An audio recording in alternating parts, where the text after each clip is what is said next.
Okay, so the recording has begun. If you don't want your face to be seen, of course, you can keep the video feed off since this is being recorded, and it will be put up on YouTube, as I mentioned, so just be aware of that. So we're going to start by taking a look at Chicago-style citations. So as I believe I've mentioned in tutorial, Chicago-style citations are standard in history, in the use of almost every history department, at least in North America. And most history classes will consider that its use to be mandatory. So if you're planning on taking any further history courses, this will be very, very useful to you. If you are not planning on taking any further history courses, then this will at least be useful for our course here. Okay, this is the one I wanted to start with. Okay, so Purdue University has produced a pretty handy guide for how to use Chicago style.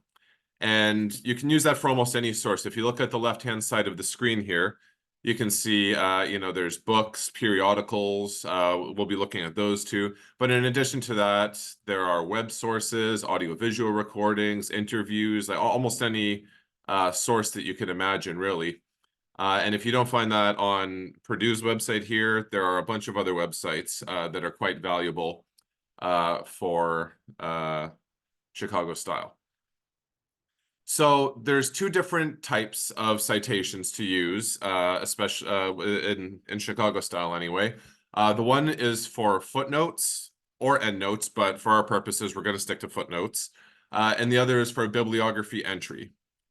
So here you see we have for books. Now that's going to be important for our purposes here, because books you'll be using quite a lot of. So when you're making a footnote, this is important, first name and last name. So it will appear in the footnotes this way. So let's say you're doing a book by Daniel Immerwahr. It would appear exactly as that, Daniel Immerwahr. And the title of the book of his that I read recently is How to Hide an Empire. And there's a subtitle to it as well. So you would want to include the entire title and the subtitle of the book. And then in brackets, this is where looking at the publication information on the first page, or one of the first pages usually, is going to help you. The place of publication, so it would usually include a city. Very common ones would be like New York, London, Oxford, Toronto. And then the publisher. Often for academic sources, it's often a university publisher. So University of Oxford Press, Oxford University Press, University of Toronto Press, Columbia University Press, McGill and Queen's have a joint publication company. So you would include, of course, if it was McGill Queen's, I'm not sure if that's based out of Montreal or Kingston, but usually you'll find that information in the page that has all of that. So place of publication for our purposes here, let's say Montreal, publisher, McGill Queen's or Queen's McGill University Press. Year of publication, that information will always be in there. Let's say just 2009, let's say it was published. And then the page number. Now this is unique to footnotes, is where you're going to have a specific page number, because the purpose of a footnote is to direct the reader to where in the publication they can find the information that you're citing. So a specific page number is very important to have. Sometimes that information will spill over onto the next page or even onto multiple pages. As a rule of thumb, I would avoid having a page range that exceeds like 3 pages, like 4 pages tops. For example, if you're citing like, page 223 to 225, that's a perfectly acceptable range of pages. But if you get to, 223 to 243, it's asking a lot of your reader to flip through 20 pages to try to find the information that you're citing. If that footnote can be split into multiple footnotes, so let's say, instead of putting one footnote that covers like 5 or 6 sentences, but like the information is spread out over 10 or 20 pages, maybe each sentence can have a footnote. It's when it comes to footnotes, you're better off trying to use too many rather than too few. Of course, if you use too many, it can get a little unwieldy. So there's not really a hard and fast rule about how many to use. I would generally recommend just trying to make sure you have at least 2 on a given page. And usually usually that's for like body paragraphs. Intro paragraphs, you don't usually need a lot of footnotes, if any, because the intro paragraph is meant to have such general information that whereas footnotes usually apply to more specific information. Anyway, I'm sort of digressing a little bit here. So yeah, with the page number, just try to keep it to like just 1, 2, 3 pages. I mean, 4 is okay, but try to keep that to a minimum. And underneath it here, you can see it says corresponding bibliographical entry. So the exact same information that we had for that footnote there, we just sort of rework it into the bibliographical format, which is different. A lot of students make the mistake of using the same format for the footnote and the bibliographical entry. You'll notice, first of all, that the last name and the first name are inverted. So instead of saying Daniel Immervar like you would for the footnote, you would say Immervar, comma, Daniel. And then you would follow that with a period rather than a comma as you would in the footnote. Because you're doing last name, first name, and you're using a comma to separate those, the period sort of indicates a change in the type of information that you're conveying. So the title of the book will be in italics, the same as it was in the footnote. And in this case, How to Hide an Empire, and then its subtitle, which I don't really remember. It had something to do with like United States military bases around the world. So let's just say How to Hide an Empire, a history of US military bases, something like that. Place of publication in this case is not in brackets. In this case, but otherwise the format is fairly similar. It's still place of publication. I think we said Montreal, and then colon, publisher, McGill Queen's University Press, 2009, and then a period. And you'll notice that there's no page number because in the bibliographical entry, you're citing the book as a whole, not a specific part of the book for your bibliography. Whereas the footnote, again, you're setting a very specific location in the original source where you can find the information that you're citing. Now, it gets a little more complicated when we go into books with more than one author. As you can see here, they gave an example for books with one author. In this case, it was something by Jack Kerouac, a famous writer from the Beat era of the United States. So you can see the footnote here for first name, surname, comma, title in italics, and then the publication information with a page number at the end. But in the bibliographical entry right below, you got Kerouac Jack, the Dharma Bums, and then you can see the publication information does not include brackets, and there is no page number. But for books by multiple authors, I don't know if any specific books have been assigned by Dr. Stephen that would have multiple authors, but when you get to doing your final paper, you might find that you come across some. So we can just go over that really quickly here. So books by multiple authors, in the footnote, it's pretty straightforward. It's first name, surname for both authors. You would have an and to indicate, and then the comma. Displace that from the or to separate that, I guess, is a more appropriate term, from the title of the book, which again is in italics, and then the publication information in brackets, and then the page numbers. Here they have a range of 10 pages cited. As I said, I would generally avoid that, but I mean, sometimes it happens. But just, generally try to avoid having, the information you're citing span so many pages. But then the bibliography, this is where it gets a little trickier, because you have the first one, the first author that's listed goes surname, first name, but then you go and first name, surname. And if there were multiple other authors, if there's 3 or 4, you would do, let's say, Lash, comma, Scott, and John Urry, and Daniel Immervar, and Jennifer Stephen, and so forth. But yes, only the first one that's listed is surname, first name. I believe in most cases the authors usually list themselves alphabetically, but I don't think that's always the case. The order in which they list the authors, like in the publication, is the order that you should go with when you're putting it in your bibliography or in your footnote. Translated works, you just kind of have to add a special little note for translation, and that goes after the title, as you can see here. So in this case, this book by presumably a Spanish-speaking author by the looks of it, Julia Cortázar, and it's called Hopscotch, probably not the original title, translated by Gregory Rabassa, New York Pantheon Books, and so on and so forth. And that's a translated book with one author. You have books with an editor. The editor would also need to be cited. And you can see that also comes after the title right here. In the case with both the footnote and the bibliography entry. Now, if you're only citing one chapter, I would avoid doing this generally. If you're only getting the information from one chapter, just still cite the whole book.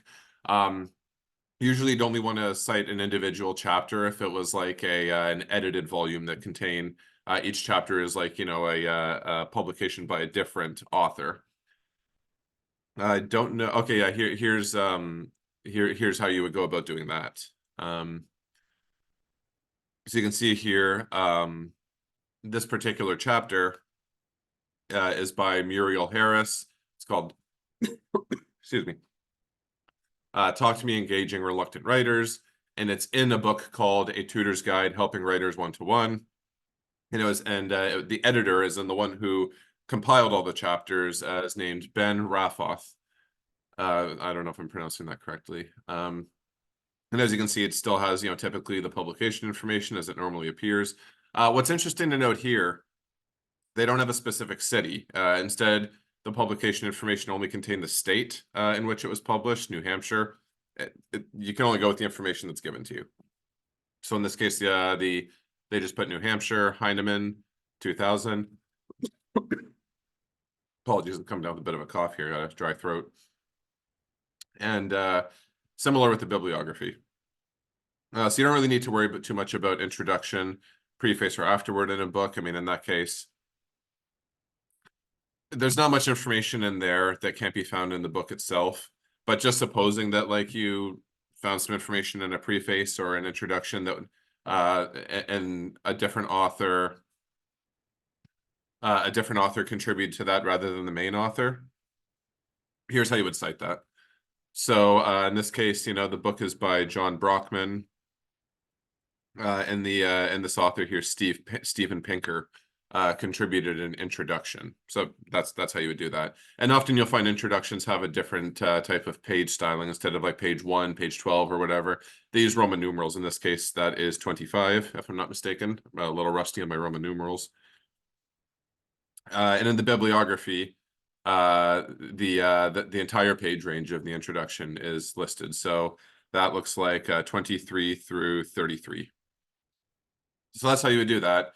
And you know, there are cases where, you know, the anonymous works with an unknown authorship tells you what to do in that case.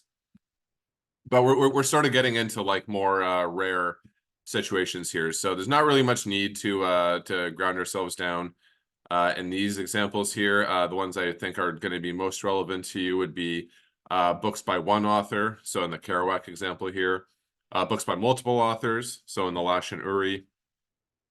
And some of you might be working with translated works, so that one's worth just paying a little bit of extra attention to. And then where's the this chapter from a single? It's the edited volumes, contributions from an edited collection of various author chapters. And if you're using multiple chapters from that book, you would just need one bibliography entry. Here it shows you how to put the bibliography entry in. If you're just using, let's say, just the Muriel Harris chapter and you had no use for the other chapters in the book, that's how you would put it there. But if you were using multiple different chapters with multiple different authors, you would just cite it as an edited volume. So it would, I don't know why they don't have that in here. It would, in that case, you would say for the bibliography, Raffoth Ben, and then you would write ED next to his name for editor. And then you know, separate it with a period, a tutor's guide, helping writers one-on-one, and then you would just proceed with the rest of it as if it was a regular book. So I know that was a lot of information to absorb. So rest assured, I will be sending out this as a link in an email as well, so you can refer back to it. But I do also want to show you journals, because in addition to books, journal articles are going to be probably the next most common, or even more common than using books. When you're doing historical research, there are a lot of peer-reviewed scholarly history journals. We actually published one out of York University. It's called Left History. Dr. Sakis Gekas, who is one of my PhD dissertation committee members, he's the editor of that particular publication. So if you have an interested in political history with a sort of left-wing pro-working class kind of bend to it, that's it's worth checking out. It's a very high quality journal, in my opinion. But here's how you would go about citing them, and they're a little trickier than books, which is why I wanted to cover them after books, even though in my experience I've used more journal articles in my citations than I have books. So a lot of the same information recurs, the full name of the author, the article's title, and the journal title. That's important not to confuse those two. And the issue information, which usually includes like all the publication information like you would find in the for books. So they do have examples. Here's how here's how you can find all the information. Normally, if you go to a database like JSTOR, for example, they have a title page of their own that they include that includes all of this information. And that's something I'm hoping we can find an example of when we get to discussing how to use the York Library website. So just to sort of skip ahead here and go to a example. Here we have an article called The Erasure of Language, and the author is Susan Peck MacDonald. The publication is called The College Composition and Communication. And here's where it gets a little tricky. This is volume 58, issue number 4. So you wouldn't actually write, volume or VOL. It's just considered the 58th publication of College Composition and Communication. So, or in other words, College Composition and Communication 58. But volume 58 had several issues printed under it, and this is the 4th one. So you would, after that, say number 4. And then in brackets, the year in which that was published. In this case, it's 2007. And as you would with the books, you include a specific page number or a short range of pages. But it differs a little more significantly in the bibliography here.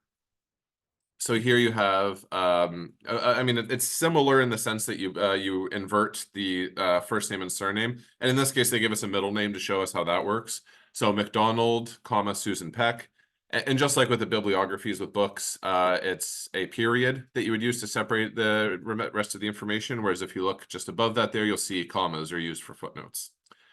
But the title of the article is then follows that, and it's in quotations there. That's important to note.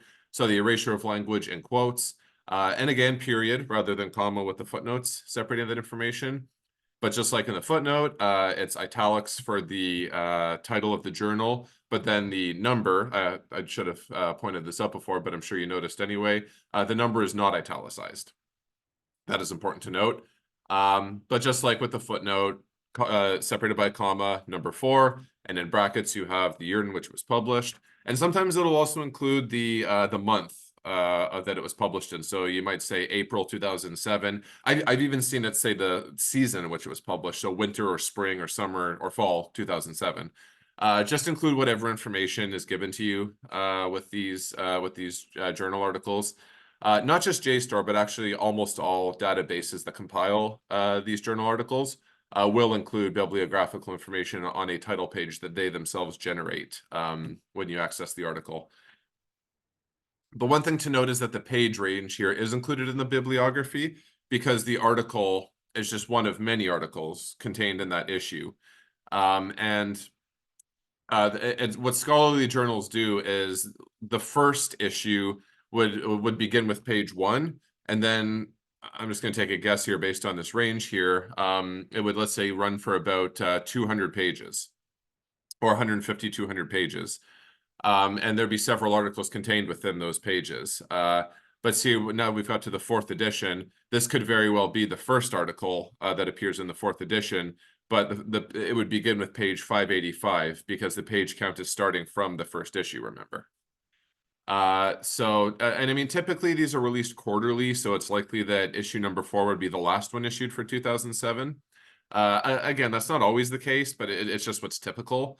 You will find counterexamples to this. Like, don't let that trip you up too much. It's just that this is how it's commonly done. But there are some journals that do monthly issues, so they could have as many as 12 issues in a year. Usually the volumes are determined by year. Again, not always, but usually. But just this way, if let's say you're the person reading your essay really wants to find the information that you're citing, either maybe they're skeptical that it says it exactly as you said it, or maybe the way that you presented it might have been unintentionally maybe a little confusing or misworded.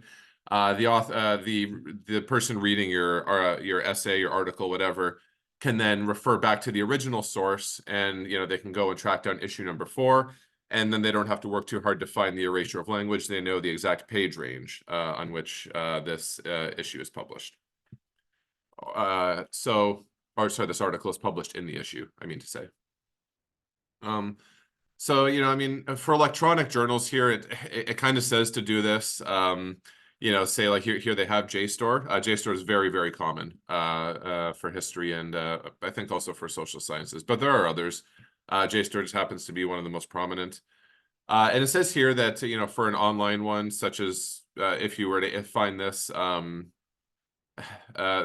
were to find this information through JSTOR, they would want you to say accessed on this day and include the link.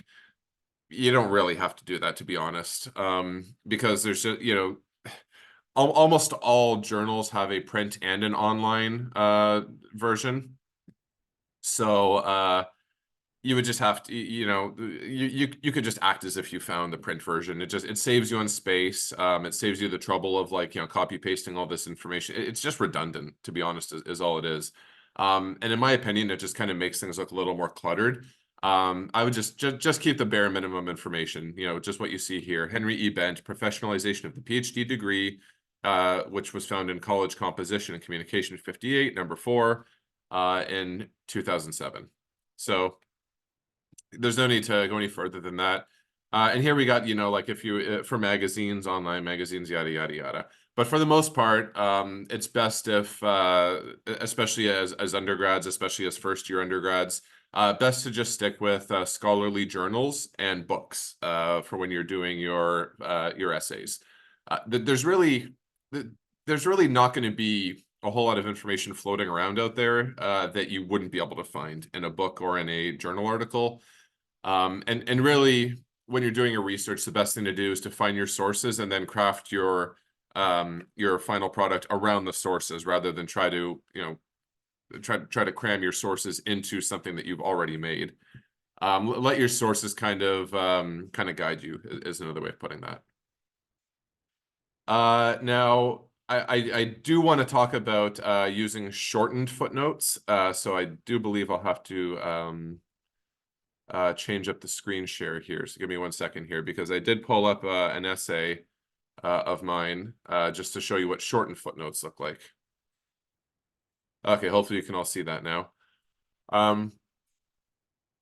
So this is one that I did actually for a PhD class. It was a seminar on the history of the United States in the 20th century. And as you can see here, Daniel Immerwahr, his book, How to Hide an Empire, A History of the Great United States. I did sort of allude to that without knowing the precise history of the subtitle, but there it appears at the bottom there. And as you can see, that conforms to Chicago style, first name, last name, comma, full title, including subtitle in italics. And then following that, in brackets, the publication information. It was published in New York by an academic publishing company known as Fair, Strauss, and Giroux in the year 2019, followed by a colon and the page range on which the information I am citing can be found. But then if you go down here, you can see the shortened footnote and the second footnote. After you do a full footnote, the first time you use it, all subsequent footnotes for that source, so all subsequent uses of Immerwahr after this can just be in shortened form. So a shortened form essentially is you just need the surname of the author without the first name, just the main title without the subtitle, and just the page range. So this saves you on a lot of space. It makes it look a little neater rather than if you were to just use this same long footnote over and over and over again. It tends to make your footnotes look a little more cluttered, a little more like just like packed in. The shortened version here makes them look a little neater, which is not a bad thing, of course. And just to sort of show you again another example, David Greenberg's Nixon Shadow, The History of an Image. All of these are pretty good books, by the way, I must say. If U.S. history is of any interest to you, especially in the post-World War II era, these are very good books. I highly recommend them. You can see here the full citation here, David Greenberg, Nixon Shadow, The History of an Image, published in New York by a different company, W.W. Norton and Company, 2003. And the information I'm citing is on those pages. And then you can see the shortened footnote right there. Greenberg, Nixon Shadow, 49 through 51. And then you can see on the next page here also Greenberg, Nixon Shadow. So you can see all subsequent uses of the Greenberg source are shortened. And you can see a few more down there. I'm not sure if for this particular assignment, I dealt with each book one after another. So unfortunately, I can't show you an example where, let's say, after let's say doing the Greenberg one, let's say I bring Immervar back up, I would just use a shortened Immervar again. So let's say the seventh footnote here, let's say, was citing something from Immervar. It would just say Immervar, How to Hide an Empire, and then the page or pages on which the information is found. So again, the full footnote only needs to appear once, and that's the first time that you use it. Every single subsequent use of that source can be in a shortened footnote. And it makes if you're not comfortable with that, I mean, you're not going to get penalized for not using the shortened version. You can use the full version like every time, but it just looks better, to be honest, like with the shortened version. So I highly recommend getting a little bit of practice with that. And I just want to sort of skip to the end here and show you the bibliography, because the bibliography, you want the entries to be listed in alphabetical order by the surname of the author. So you can have here, you see, even though I used Immervar first and then went to Greenberg and then went to McGear, you can see that I went, they're listed alphabetically, Greenberg, Immervar, McGear. And I know the two that I took a close look at there were both independent publishing houses that are still considered scholarly and academic, Norton and Company, and then Ferris, Joseph, and Giroux. But here you can see an example of the university press. In this case, it's Princeton, well-known Ivy League school, of course. Princeton University Press, 2002. So I hope that gives you a pretty clear idea of how the footnotes in the bibliography are supposed to work. As you can see also, page numbers with my surname up there. You can see that it's all Times New Roman, size 12, double spaced. And body paragraphs are like organized in a logical manner. In my case, each one of them tackles a different book, but in your case, it's likely that it'll be different sort of themes, especially for your final paper. But you want your body paragraphs to each sort of be a sort of a self-contained mini essay. I'll expand on that a little more in the coming weeks. Maybe in the lead up to our first essay, I'll have just a short seminar at the beginning of our tutorials to explain, just some general tips for good essay writing. But just keeping an eye on the time, I think we can wrap up the Chicago style bibliography and footnote talk. Hopefully that was informative for you, because I do want to switch now. Got to switch the screen back to how to use the York Library website. Unless Dr. Stephen has mandated the use of specific books or specific sources, you should go ahead and try and use York Library for finding all of your sources.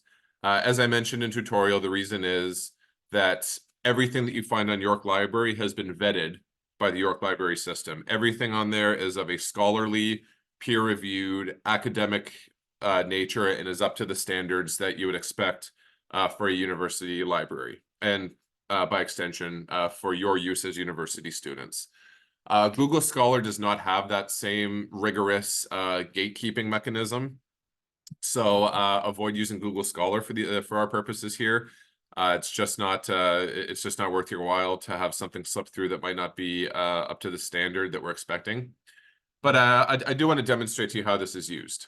So for me, for my major research project, I looked very closely at East Germany and Zanzibar. Zanzibar is an island off the coast of East Africa that was, for a long time, a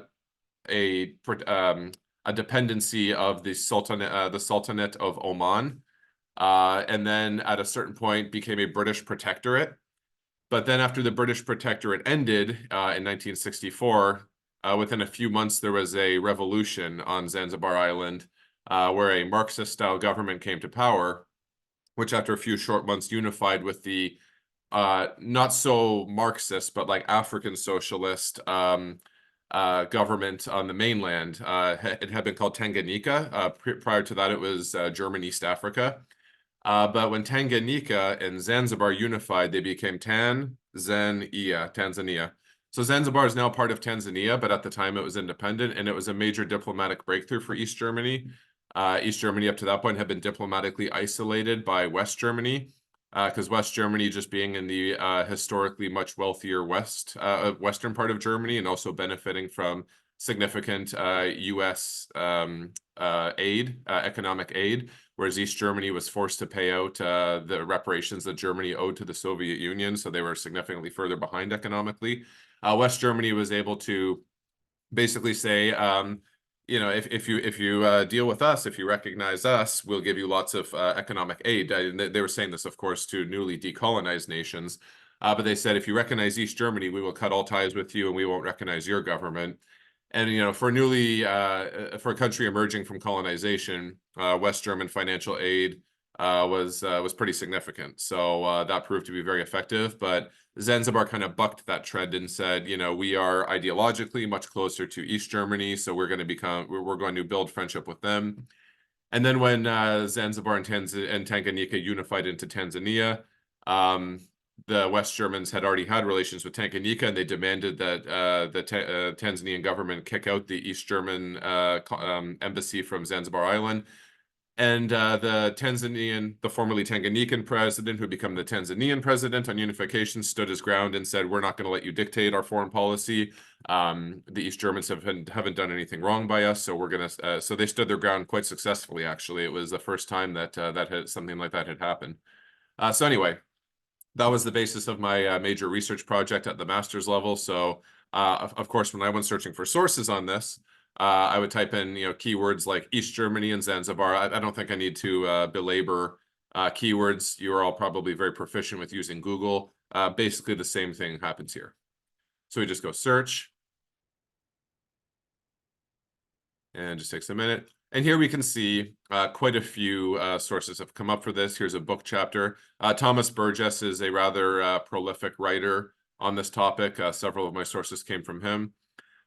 This is the first source is, as you can see here, it's a book chapter, and the image here should give you a bit of a clue. If you look beneath it, it's a book chapter from the book that appears beneath it, Navigating Socialist Encounters, Moorings and Disentanglements Between Africa and East Germany During the Cold War. This, of course, is a topic that I'm exploring in depth, so I am indebted to the trail that Thomas Burgess has blazed for me. I'm hoping to sort of refine that research into a specific direction, looking at East Germany's mass organizations, primarily the Democratic Women of Germany, the Free German Trade Union Federation, and the Free German Youth, and their activities in East Africa, primarily Tanzania, but I've also got a couple other countries in mind if time permitting. But anyway, let's I kind of want to search actually for maybe more of a journal article on this topic. And you can do this if you look over to the left-hand side here. You can find the advanced search where you can filter out the sources. I'm sure you're all familiar with advanced search, so I'll just kind of go over it really quickly here. Let's say we want journal articles. This book is a good book, and that's a good chapter in it. But let's say we specifically wanted to find journal articles. So you just click articles and you apply the filter. And here we go. Not really finding that first one is terribly useful. It's not really about East Germany. Seeing a lot of Zanzibar on here. But here we actually do have something that can be a potential lead. The sixth source here, a small stage for global conflicts, decolonization, the Cold War, and revolution in Zanzibar. Well, let's say we already know that the revolution in Zanzibar, laid the foundation for the events, involving East Germany. So we think, okay, maybe this is going to be interesting. So you click on it and you open it up here, and then you just scroll down, and here we go. Project Muse. Project Muse is another major database. So you just click on that. You would log in with Passport York. In my case, I'll just log in with mine, of course. You'll use yours. And we have our two-factor security, successfully logged in. Kind of wish I'd done this before we started. Oh, well, that's simply not right. Oh, it's probably, oh yeah, right. I have to use my student account. Whoops.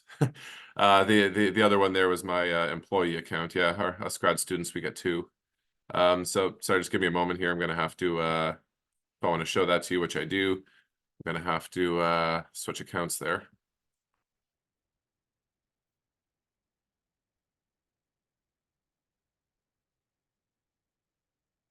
Okay, sorry, bit of a hitch here. Bear with me.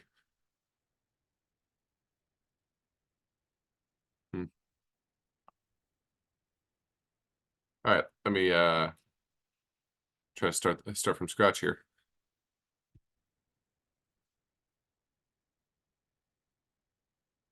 Perform that search again. And yeah, we'll just, what, in this case, maybe we can see it on here. No, okay. I'm just gonna go articles. Apologize for the delay here. We won't be much longer. So we go back here. Just have to log in and okay, yeah, you know what? That's just a little bit annoying. Okay, sorry about that. Maybe if I go here.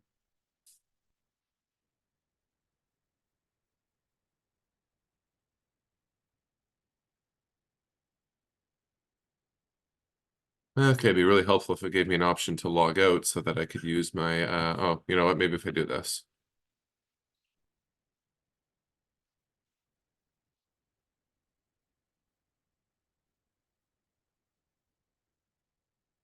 Oh, okay. There we go. So let's try this again.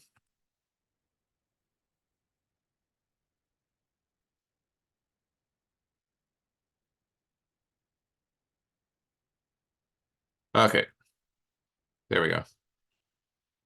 You would think, having used this rather frequently, that I would be a little more adept at logging out, but yeah, I apologize for that. Anyway, here we go to Project Muse. Now, there's always going to be some little tab where you'll be able to download the article in question. And up here, we can see there's the download.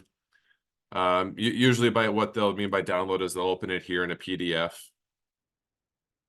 And then you'll have to go up here where you'll see that little download this file. I'm sure you're all pretty familiar with what these icons look like. So again, not going to spend too much time on that. But this is the article. You can see it says, here's that title page I referred to earlier, Project Muse. And it says the title of the article here, A Small Stage for Global Conflicts, Decolonization, the Cold War and Revolution in Zanzibar. So that's the article title that you would use. It appeared here, as you can see, in the Canadian Journal of History. So that's the journal title, volume 52. So again, you would just write in italics Canadian Journal of History, and then in a non-italicized 52 after it. You would exclude where it says volume there. And then you would write number 3, usually NO in lowercase, period 3 is the standard way to do that for Chicago bibliography. And then here's an example where it doesn't say the month it was published. It says the season. So it says in winter 2017. So you would go with that. And then there's the page range on which the article appears. You would, of course, for the footnote, cite the specific page. I need to emphasize that. So if the information was on page 488, that's what it would say in the footnote. But in the bibliography, the pages would read 479 to 508. So please be sure to do that. That's very important. But then you can see here, once you go to that page, here's the article itself. And, you can see here's there's an abstract. An abstract is basically a synopsis that just tells you what you're likely to find in there. Show some keywords. In this case, we had a whole bunch here. most of which I recognize, but some of which might be unfamiliar to you. We don't need to get ground down in that one. And here's where the article begins. During a few brief months at the beginning of 1964, yada, yada, yada. And the article proceeds from there. And you can see he has footnotes in there. The author, Ethan, something was it? Ethan Saunders, I believe. Ethan Sanders. Yeah, he included footnotes in there, like a good historian, like a good historian would. But I actually remember reading this article. It's a pretty good article. If that topic interests you at all, I suggest reading it. But that's just one example of how you can find a journal article. Book chapters are usually also found in that format. Getting a whole book online can be a little tricky. So sometimes you can get a PDF from the York Library, or sometimes you can get it on a chapter by chapter basis. But that special link that I promised to those of you who are here today, which is coming up momentarily, that will allow you to find whole books. Let's say you find something on here like a book and it sounds like it's going to be really good, but you just can't access it online through York Library.